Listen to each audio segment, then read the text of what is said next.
मैं लाहौर का, तो मैं उसी कंपेयर करके मैं बोलूँगा तो इधर की चाय एक तो प्राइस के लिहाज से भी अच्छी है, और दूसरा उसका टेस्ट और चाय तेज़ भी होती है।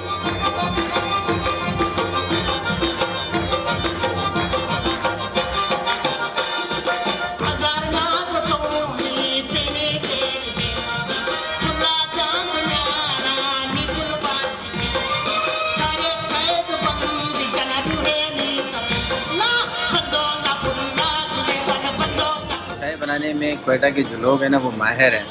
अब यही चीज़ें मैं आपको दूंगा ना, तो आप अपने घर में इस तरह की नहीं बना सकते जिस तरह कि यहाँ पे आपको टेस्ट मिल रहा है।